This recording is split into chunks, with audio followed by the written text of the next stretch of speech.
Well, hello, everyone. Welcome and thank you for joining us for a panel discussion on land access and social justice. We're looking forward to diving into this important topic. But before we get started, I'd like to just quickly go over our workshop format. I'm Nikki Kolb, NOFA New Hampshire's Operations Manager, and I'll be moderating this session with fellow NOFA staff members Chadley Kolb and Laura Andrews, and our board president, Laura Hartz. Hi, thank you all.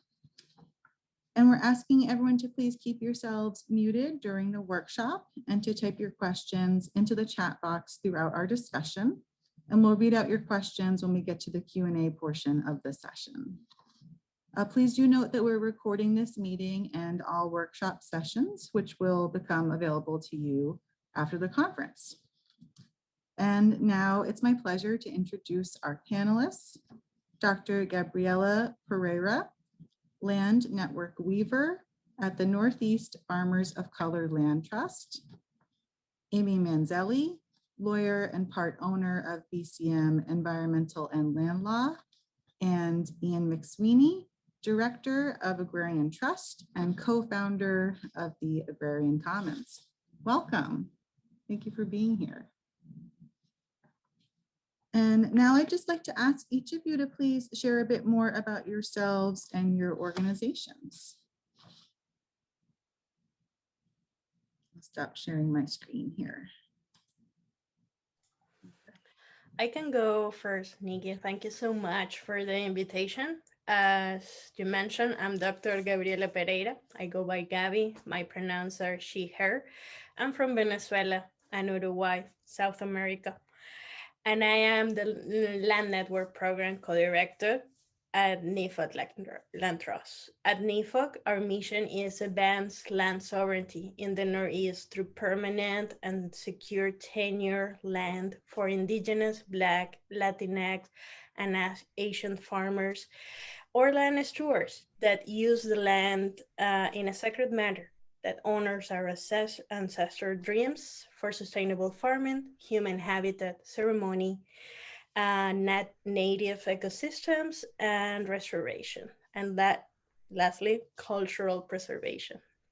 Thank you. So, and thank you everyone for joining. Grateful to be here. My name is Ian McSweeney. I live in Ware, New Hampshire, so southern part of the state. And have long been connected to farmland conservation, farmland transfer, farmland lease tenure work in New Hampshire. Prior to present, ran a private foundation for a dozen years, the Russell Foundation, and before that, had a real estate brokerage firm that was kind of trying to bring together community development, land conservation, and agricultural neighborhood creation. Presently, I am director of Agrarian Trust. Agrarian Trust is a national land trust focused on supporting next generation farmers. And what I'll talk about today is the creation of the Agrarian Commons, which is a community-centered land holding structure to hold land, convey tenure, and address equity for next generation farmers across the United States in a local construct. Thank you. Thank you. I'm just going to pull up one slide here. I'm just going to start talking, Nikki, so we can get right into the meat. My name's Amy Manzali. There's my headshot. A little embarrassing. So wonderful to see so many familiar faces here and new faces and new names. I am a lawyer by trade. I have been at BCM Environmental and Land Law for 10 years as of this year, which is surprising to me. It's amazing how time flies. What I do that intersects with this work is that I represent clients to translate what are sometimes novel or innovative legal concepts into enforceable, appropriate legal structures. So, for example, the work of the Agrarian Trust is a great illustration of that. I'm on the board of the New Hampshire Agrarian Commons, and I represent the Agrarian Trust, and it's been my honor to help translate those legal visions into practice in New Hampshire, so that we can keep farmland and in farming and have farmers more representative of our world. Thank you.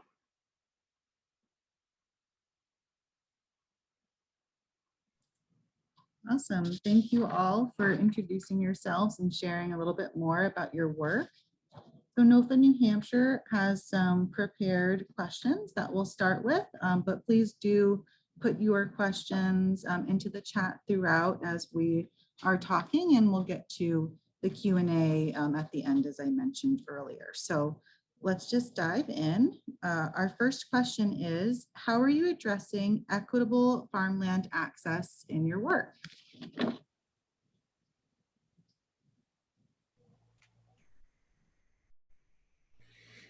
So I'll jump in, I guess.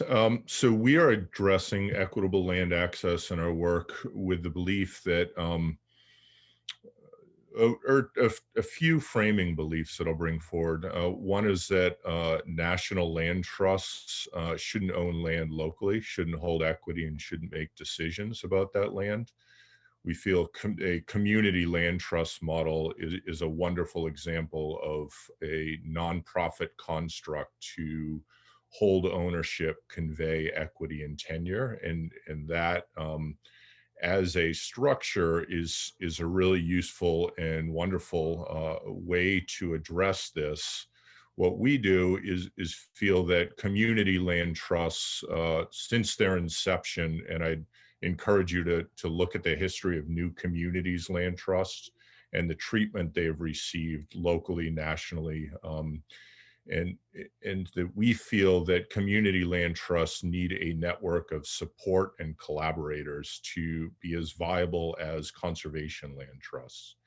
So we feel community land trusts connected together in a collective, and community land trusts supported by, in our case, a national organization, Agrarian Trust, is an important way to do that. And really between the two, the community land trusts, these local agrarian commons, and agrarian trusts and national land trusts, we've really spent a lot of time in creating a structure that we feel tries to address where those decisions, where title is held to land, who decides who gets access, who are the stakeholders on the board, who are the farmers, what land gets addressed, and all those type of questions are critically important, we feel.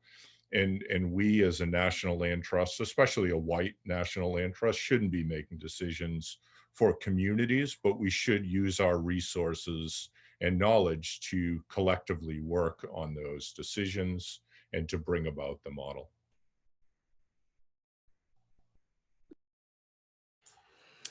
Yeah, and if I can add a couple of things there, we at NEFOC, we work in a very similar manner. It is a hybrid model, so it is a community land trust and a conservation land trust model, because for us, advancing and secure land tenure as a model, it goes hand to hand in first rematriating that land to the original people, the seeds, create pathways for farmland stewardship, preservation and expansion of natural resources, and as a community, envisioning the ways that we want to be reciprocal to our members of the community and to the land and the resources. Because for us, personhood of the non-human beings, it is part of our model. It goes hand to hand. Thank you.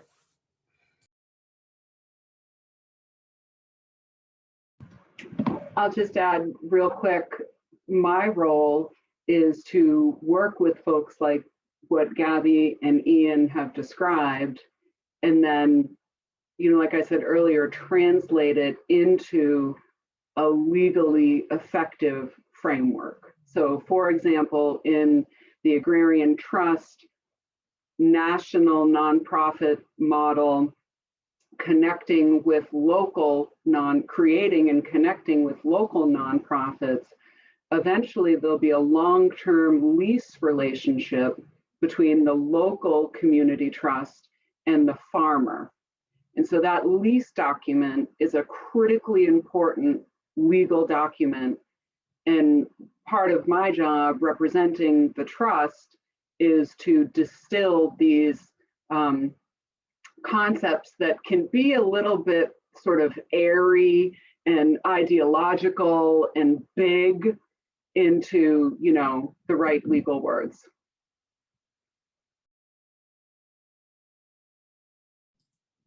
Thank you. That's really helpful, everyone. Our second question is, what are the barriers to fair farmland access in the Northeast and or the United States? I can begin there with few nuggets. First, the land that we are all, most of us are, it's stolen land. We need to acknowledge that. We need to do reparations on that sense. And agriculture, that is the activity that is performed on that stolen land, has been a source of trauma for Black, Indigenous, and other farmers of colors. So the first barrier is just to acknowledge what is the role on the land here and why farmers of color, landlords who are of colors, don't have the access to the resources or known of how the system work on getting into a model, a tenure that works for them, for their family, for their community. I can jump in with a completely different obstacle, which is the cold hard fact of cash. So I work at a private law firm. We are fee for service. We're not a nonprofit. We don't have donors. We don't have philanthropic support. And we're not the type of law firm where, you know, I drive a fancy car and live in a mansion. You know, I live in a 1,400 square foot cape and that's the way I want it. But even so, our legal fees are expensive. You know, our discounted rate that we offer to agricultural businesses who have on the honor system $200,000 of revenue a year or less is $280 an hour. And that's what allows us to employ our staff and make you know, a not driving a super fancy car kind of living. And it's just a real void in our society that there are nonprofits that provide legal assistance to farmers. And this, my perspective is from the state of New Hampshire, but they're few and far between, and they don't provide a lot of assistance. You know, there's limits on hours and whatnot. So that's a huge obstacle. Yeah, and I just expand a little bit on both of those points, if I could, that right, the cost to transact land and just the pure cost, the market-based value of farmland. And, you know, let's make no mistake, the market-based value of farmland is based on development, extraction, exploitation, and speculation of land. And that is what we value farmland on. And yet we also say we value agriculture, organic agriculture, regenerative agriculture that is trying and spending their time and money and life to repair those extraction, exploitation, you know, those steps. So we're valuing farmland from a monetary sense for certain reasons, and then we're valuing that same land for use, connection, and relation for different reasons. And the value system doesn't connect in any way. So that's, you know, hugely problematic. On a national scale, the last 30 years, year over year, nationally, farmland per acre values have increased year over year, and farm income has decreased year over year nationally every year. So, a problem is only gotten worse over the decades. Where now it's extremely difficult for farmers to exit their land because there's other costs to retirement and healthcare and everything. So there's real cost for people to exit farming and exit their land, and there's real cost for people to enter. But financially, it's just too much of a burden for many farmers to make it viable to come onto land.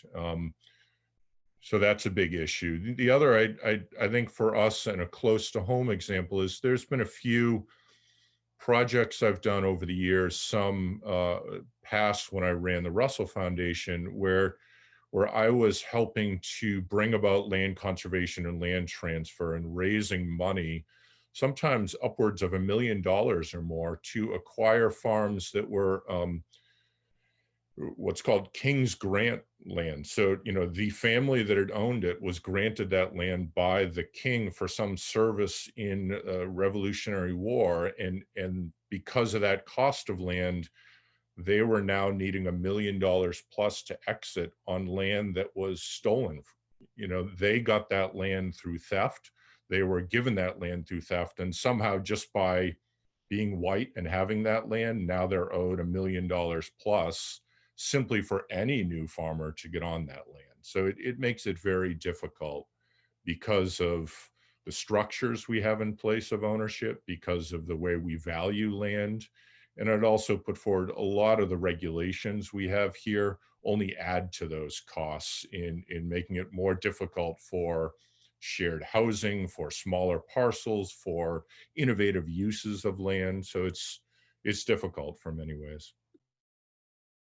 I just wanted to jump in real quick on a very specific example. I was on at a meeting the other day with someone from Vermont who was really surprised to learn that, generally speaking, in New Hampshire, most towns and cities only allow one residence per house. So, in most farmers, that doesn't work. Maybe you have the owner farmer, and then you have some siblings or farm workers. I mean, modern farming is not done at the scale in New Hampshire. Modern farming is not done by just one human being.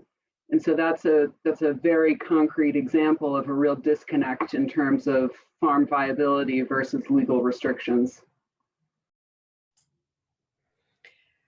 Thank you. Oh, Gabby, did you want to say something? Yes, let's reflect on all the things that we have talked, and it's always go back to the fact that we see land, we see natural resources as a commodity, as a transactional commodity, and our relationship with those resources it is extractive. So what if we start to see a relationship with the land and the resources in a community way? So it is a general question for the audience. So what will take for us to understand that we are here to take care of the land, and the land will take care of us? It's not selling a piece of land that was stolen again and again and again, and make it so expensive that only people that has the means, that in this case, at this moment, is mostly white people in the Northeast, have access to it. Thank you. And that actually really helps go into our next question, which is also about communities and the planet and stewardship in that way. So the next question that we have is, how can equitable access to farmland heal our communities and the planet?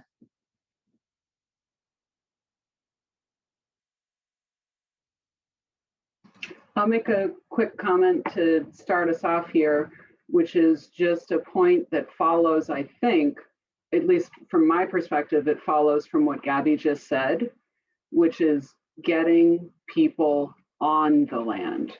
It's hard to have a connection and a non-economic value of the land when it is remote and, you know, not a physical part of your life experience.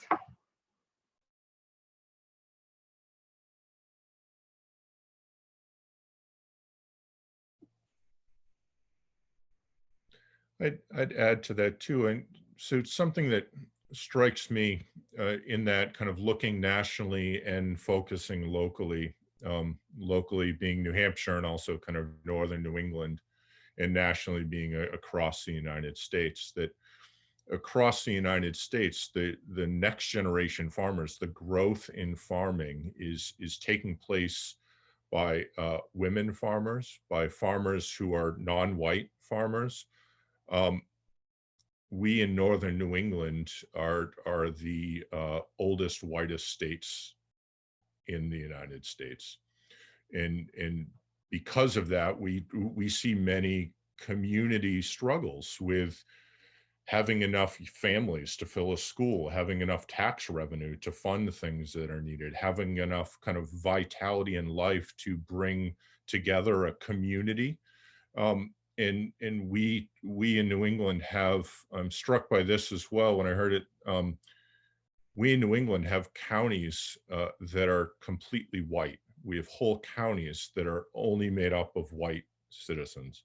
And yet that's not what our country looks like. That's not what our world looks like. And that's not what a healthy, equitable community or system looks like either. So, you know,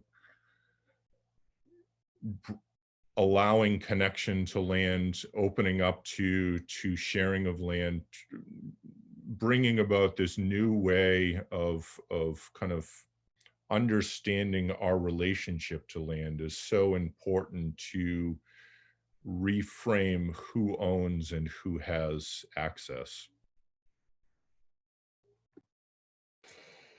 As Leah Penniman from Soulfire Farm says, farming, it is the most brown work in the United States. 80% of the hands that are touching our food in this moment are brown. Most of the land was stolen in the beginning of the 20th centuries from Black farmers. And we keep systems of oppression throughout in the way that only those that know how to navigate a system are still part of it. That is why brown farmers, Black farmers, indigenous land stewards or farmers, Asian farmers, Latinx farmers are the hands that are part of growing, are the recipients of the ancestral knowledge, but are not the decision makings in how the resources are managed, because this is not only about ownership of a commons that in this case that we're talking is land. It is about having the opportunity as well to be an entrepreneurial, to live, just to live, just to be able to be safe out there where you, your family, your community is trying to survive. So the very first step, in my opinion, it is not only looking where those indigenous Black farmers, brown farmers are to bring them to the land. It is creating safe space for everyone to be there, because diversity, it is a product of equity. If we don't get equity right, we won't get diversity in any system. And the resilience of every system rely on the diversity of it. So as the token lawyer on the panel, I always think about going to concrete examples. And I wonder, Ian, do you want to talk about the the board composition of the commons. I think that's I mean, no example is perfect, but it's starting to translate some of these concepts into like something that's happening. Yeah, happy to. And right, so, you know, something that's also true for New Hampshire is that many farmers don't own the land they're on, you know, so they're leasing or having use without much security or limited security on that land. And when you lack security on land, when you lack true tenure and rights on land, you don't have a voice in the future of that land. You don't have a voice in decision making for that land or uses in the future. And so the common structure, the agrarian common structure we've created, and this is just one model, not perfect, and it's our example, is that each commons is local to place. So we have a New Hampshire agrarian commons, we have a agrarian commons in Maine and agrarian commons in Vermont that are kind of closest local to all of us here. Each of those, that commons decides geographically where they're going to work. And then that commons has a board that is 1/3 farmers who have leasehold interest on the ground. So those farmers who are farming on the ground are part of the board, and they make up 1/3 of that board. 1/3 is other community stakeholders, community being within that region that local commons decided to work in. And then 1/3 agrarian trust. And we Agrarian Trust are a national organization with staff who work remotely across the country. So generally the agrarian trust involvement in each commons is those on the trust who are most local to that commons. So in New Hampshire, for example, Amy and I are on the commons board. We're local to New Hampshire, also representing the trust. But so we, you know, the majority of each commons is controlled by, is filled by people who are within that community.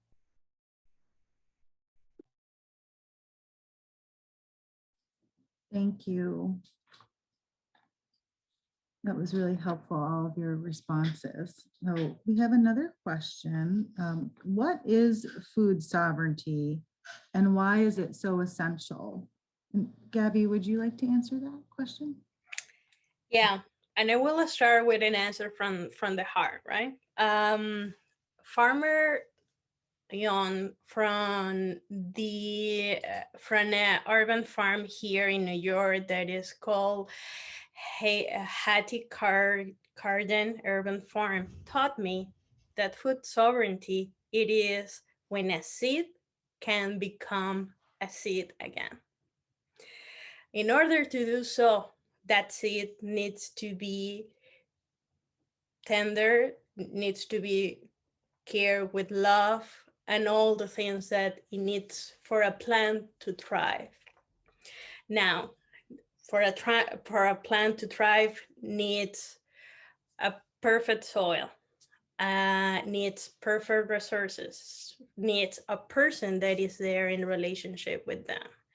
If we see it as every person having the right to have access to food that they want, that are cultural relevant to them, and they have at any given moment, it is again that relationship between the non-human beings and us, and how land form part of that equation as well.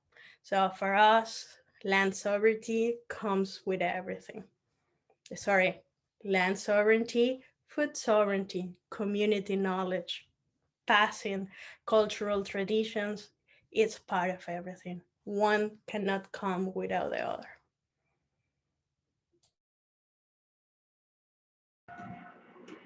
So I'm going to put a couple of resources in the chat for folks who want to learn more about this. But legally, the concept of food sovereignty is new. you know, obviously it's like organic. It's not a new concept, but in our modern day society, it hasn't been recognized anytime recently. And so it is subject to certain legal challenges, and we don't need to get into all those. I'm going to put links in the chat if you wanted to learn more, but I did just want to flag that.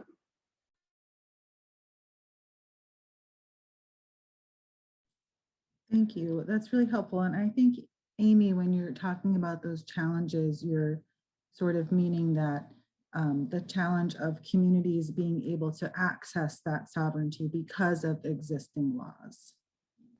Yeah, like here's, for example, let's say, you know, a town wanted to decide nobody can use pesticides in our town. That's just one way that we want to have control over food produced in our town. So that there are some legal challenges to that because of existing federal laws, where federal laws preempt municipalities from doing that. Some would say it's debatable, it's arguable, but that's an example.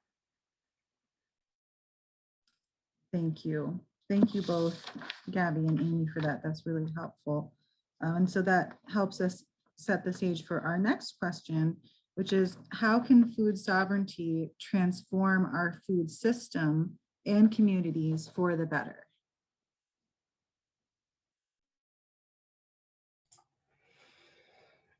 I'm going to share here some numbers. Out of the 10 kids in the United States, 4 goes to bed hungry. From those 4, 2 are Black, 1 is brown. We are not even capable, as we are managing the resources and the commons currently, to feed our next generation. So it is important that we understand that this is more than being able to have a profit out of your farm businesses. It is that we are not, and the current models that we have, we are not even able to feed our kids. And Black and brown kids are the most affected.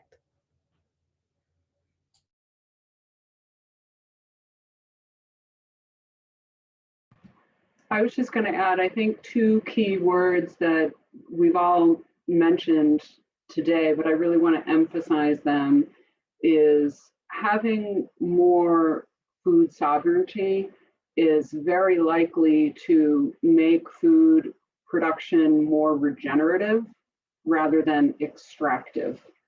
And I think those 2 keys, extractive and regenerative, are the big concepts that are part of the solution that land sovereignty would play a role in.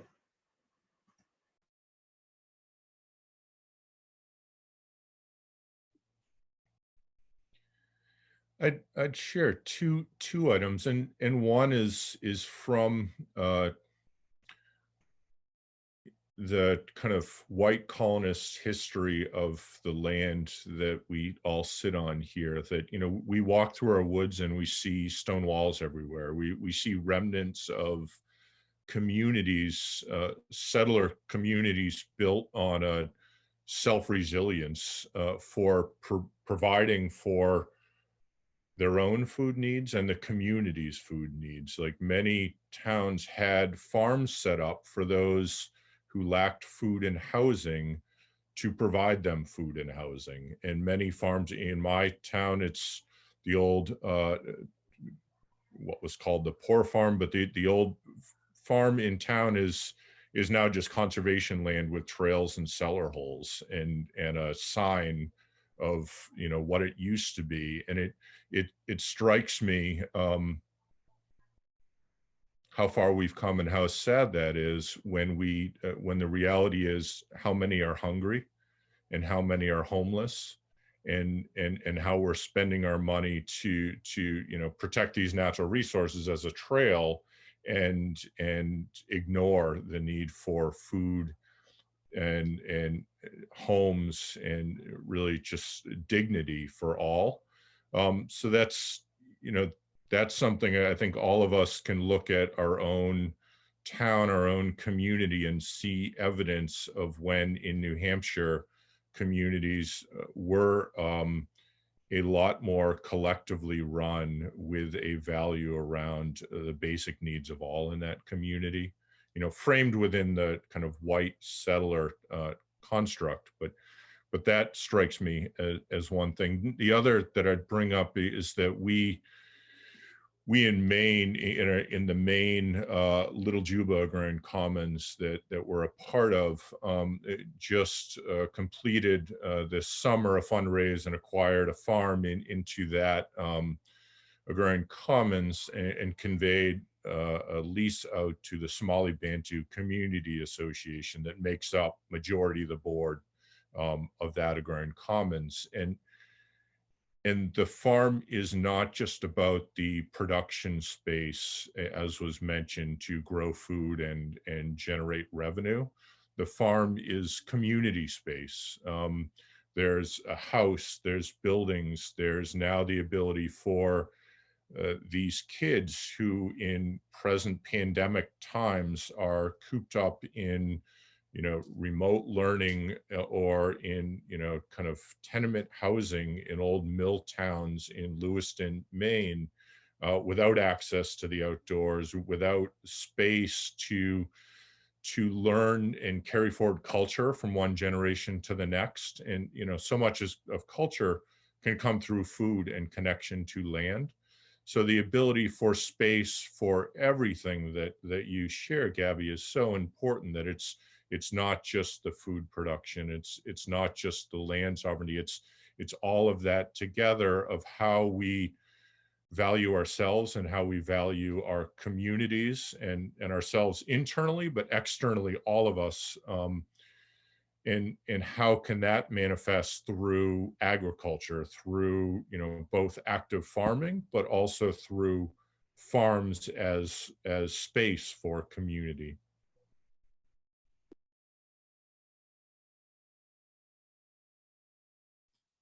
Thank you.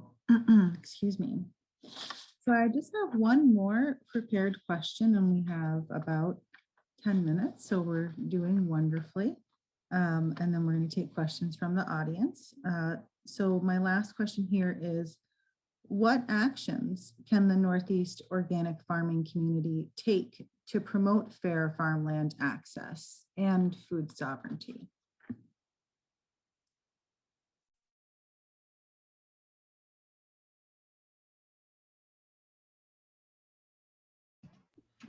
I'll just start real quick with one thing that is a tool to reduce the value, and this leaves aside many of the considerations that we've talked about today, but conservation easements are a tool that can be used to lower the purchase price or the leasing value of farmland. A conservation easement generally takes undeveloped land and requires it to stay undeveloped. And the one tricky thing with respect to farmland is that the conservation easement needs to just be written carefully to make sure that it does not constrain the farming.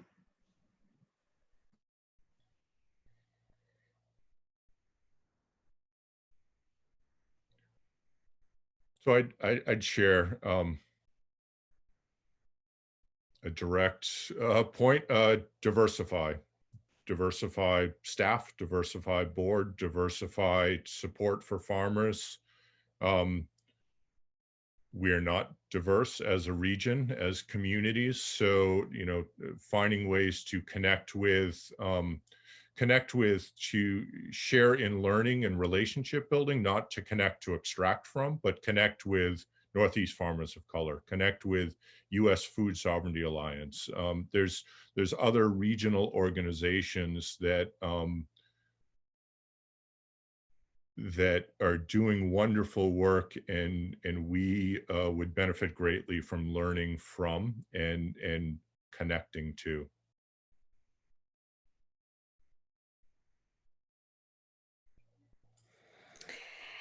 Yeah, and I will add, give a space as well to multiple solutions. In this, we are all together. There is not a magic formula. There is not by just adding 1 or 2 Black people to your board or giving repatriation land to indigenous people. It is not the only solution. Again, diversify always, always. With the mindset of equity. It is not your token hire. It is not your token social capital gain with your friends. It is having conversations in community on what we all need to thrive in this community.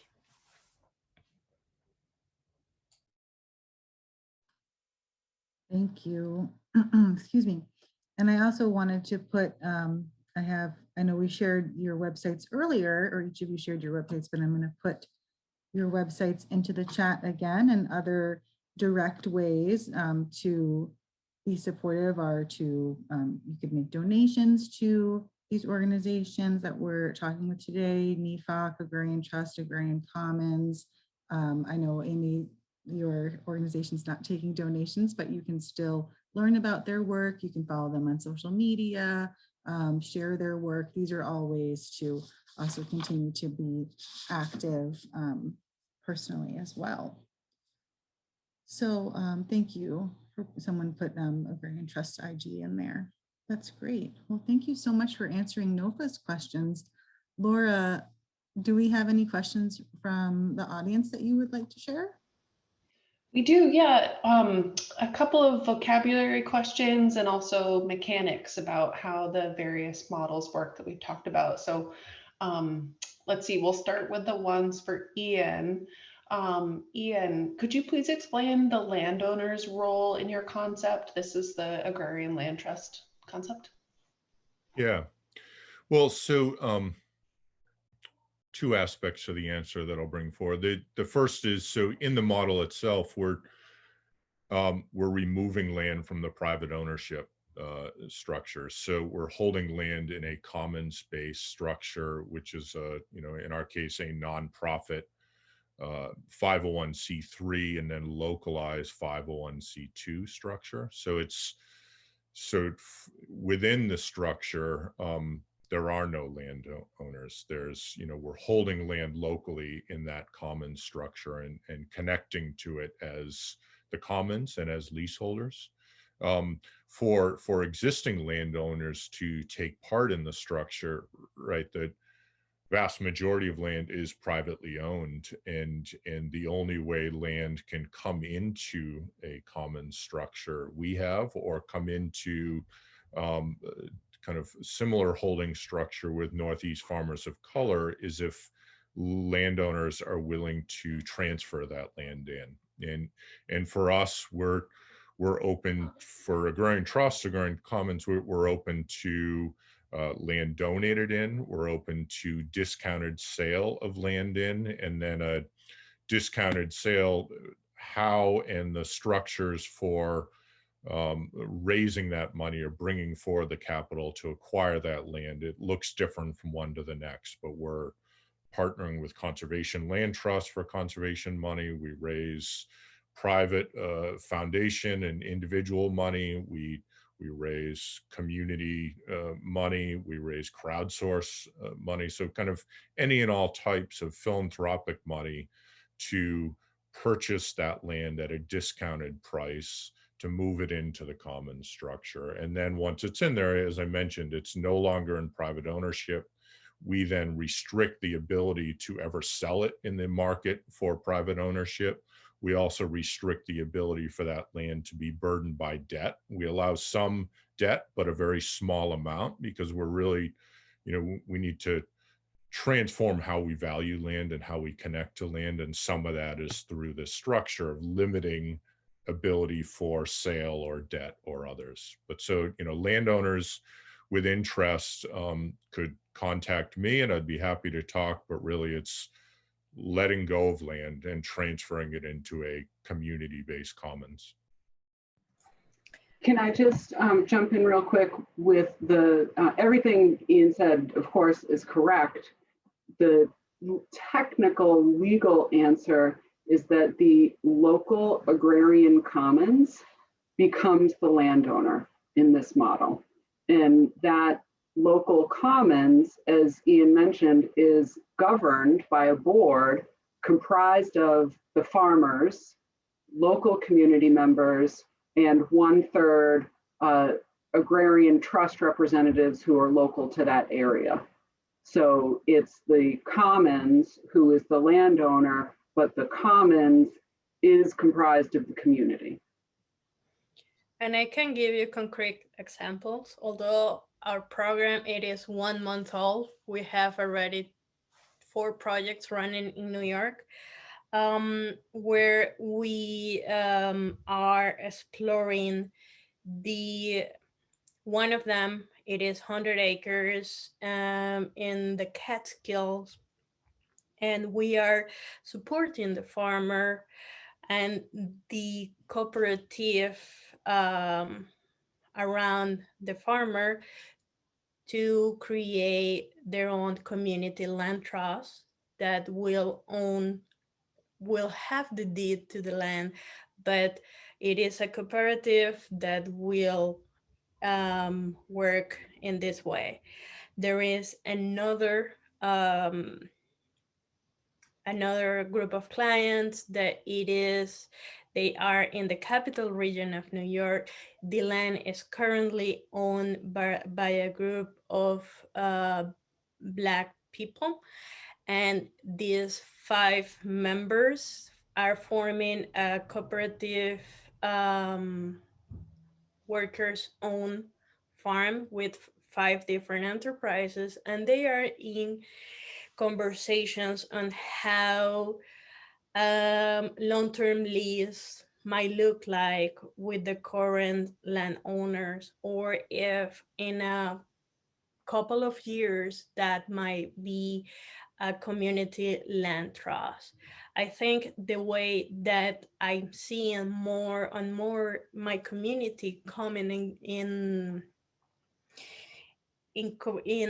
relationship with the land, it is through cooperative models of ownerships and as well marketing when we talk about farming. Because as we have mentioned several times, it is impossible if you don't have generational wealth to go and buy $1 million piece of land on top of having the capital for run a farm. Thank you so much, Gabby, Ian, and Amy. I love how all of you touched on the concept or different models of landowners and those who actually farm. Sort of a related concept. We're sort of still in the vocabulary phase here, but could the 3 of you talk about rematriating land and what that means in the context of the land back movement, and also how that might play out differently among different populations or different geographic areas? I will share with you all the contact information to our website, Stephanie Morningstar, our relationship resources and reciprocity, I'm sorry, it's impossible to pronounce, co-director. It is leading rematriation projects, and I'm not equipped to talk properly what that means. Totally fair. It's a complicated question. And same, Ian and Amy, if you'd like to share resources to direct any of our panelists or attendees rather to more information, we'd love that. You know, we're all in the learning phase here.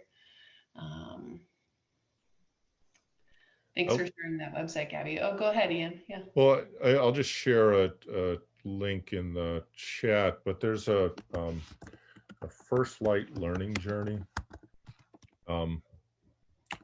that's doing wonderful localized work. Currently, I think just in Vermont and Maine for the most part, but the kind of actions and relationships and outcomes that are coming out of that work are really powerful to see. There's been there was an example this just a few months back of work in Maine of a private foundation that let go of land that they've held back into local indigenous community there. Two of the board members on the Little Juba Agrarian Commons are also part of that this year. And we're about to tomorrow welcome on to expand the board, welcome on members of the Wabanaki community onto the Little Juba board, and then discuss ways of entering into relationship around a shared land use for the farm there. So that's, you know, there's different examples that are wonderful to learn from, and I'd encourage us all to look into those, and I'll put a link to that in the chat. That's great. Thanks, Ian.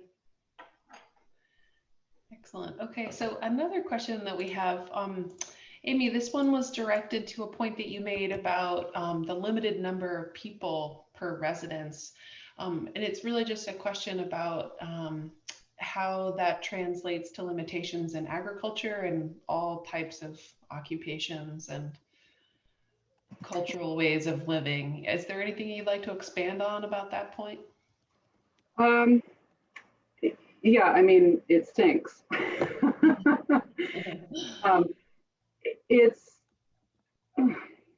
So zoning is the concept that towns sort of lay out how land is allowed to be used.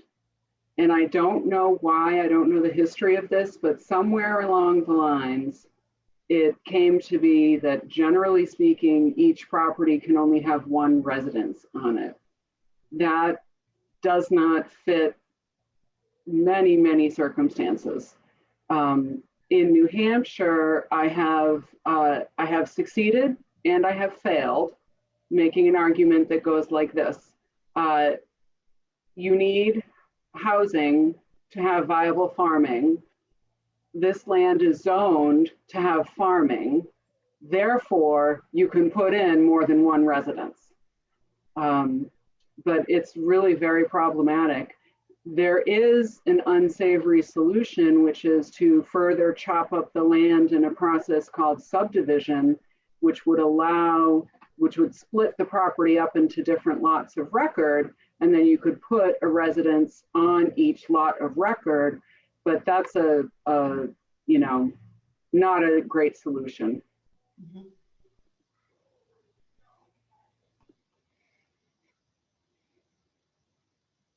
All right, excellent. Well, thank you for that response. Now we have sort of a personal question. How do each of you, if you're comfortable answering this question, how do you respond to people, or how can you imagine what a useful response would be to folks who are here in New England and say, especially, you know, Northern New Hampshire, and say that we don't have any diversity here. The only people that are struggling, the people that I can see that are struggling are white people like me, or something along those lines. How do you open the conversation and hopefully that person's perspective?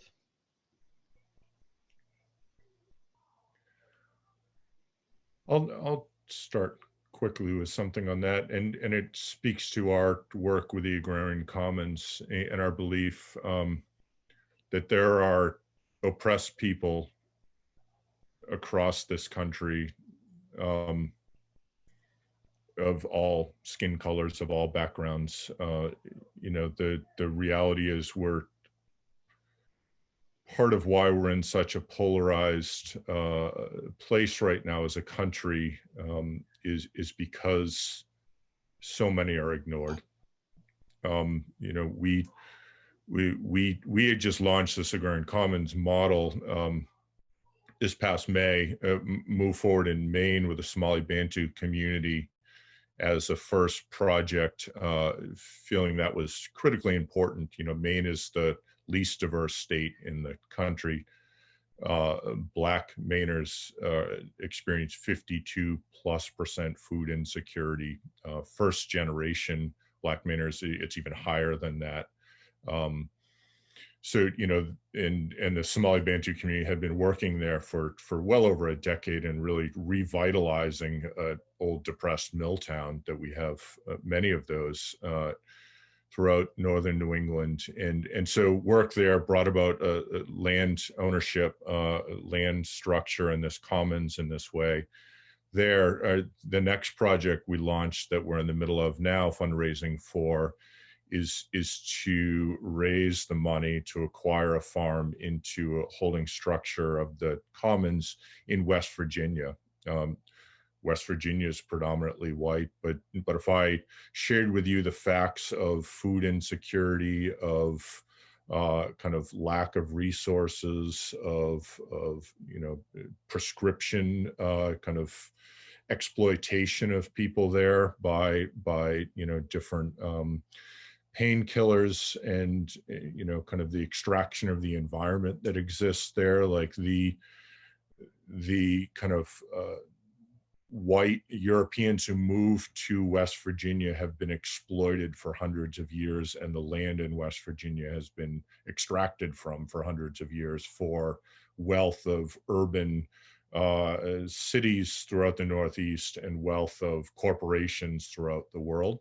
And, you know, the need to focus on all who are oppressed is critically important. And you know, the color of our skin is critically important, but we shouldn't ignore the fact that there are people across all skin colors who are oppressed.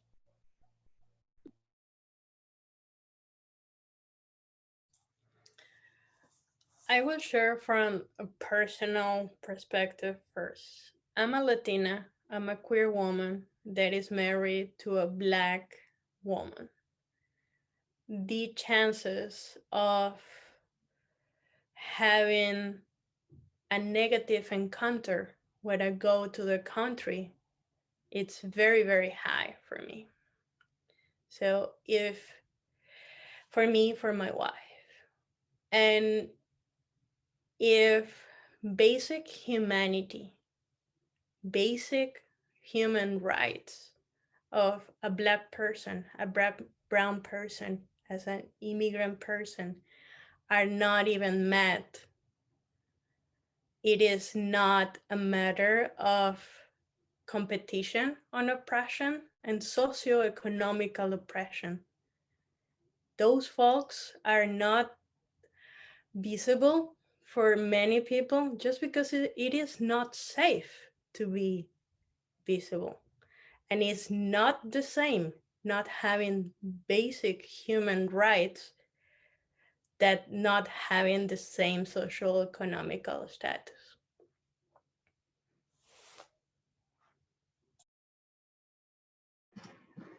I would just add very briefly, I think it's not about competition and it's not about special treatment. It's about global inclusion. You know, no matter what aspect of diversity that you're looking at, I try to approach it with an inclusive approach.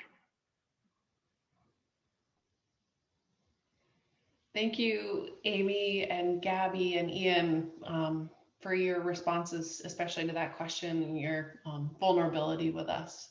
Thanks for sharing your stories. Nikki, I'm seeing that it's 12:27. Do you want me to ask another question, or should we move to the closure and so people can get to the next panel? was scrolling to find where I unmute myself. Yeah. I think, yeah, we have only about 2 minutes left, so I think we should say thank you and not ask another question, but this was really wonderful. So I'm going to put up one more slide here. Bear with me.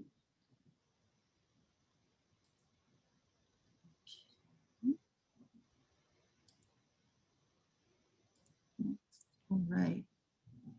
Well, I want to thank our panelists again, Gabby, Amy, and Ian. It was really wonderful to hear from you and all of your expertise. And as Laura mentioned, sharing some of your personal stories with us, we really appreciate that and your time and your knowledge.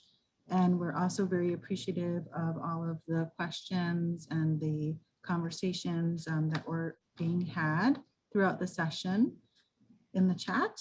And NOFA, as you may know, is celebrating our 50th birthday this year. So we're also excited about that. And we welcome you to join us by becoming a member if you're not already. And we do have scholarship memberships available. So please contact us to learn more about that. And we have some links up on the screen here. We do have an exhibitor fair where you can get product discounts from some of our vendors throughout the year. We also have a bookstore by Main Street Bookends where you can get copies of books by our author speakers and others. And that's also going to be up throughout the year. And 20% of proceeds go back to NOFA, New Hampshire. And we're also looking forward to our next session, which is happening at 12:30. So, which I know is about right now. So if you do want to grab your lunch and head on over to the Craft of Farming, which is another panel discussion talking about one of NOFA New Hampshire's programs, and we'll be hearing from the 2020 participants, NOFA New Hampshire member farmers, to learn about that program and also the 2021 program coming up. So I will put a link to that session in the chat right now. And thank you all again. Thank you so much, Gabby, Ian, Amy. Wonderful to meet you. Thank you for sharing your time and wisdom. See you all at the next session. Take care, everybody. Thank you. Thank you. Bye-bye.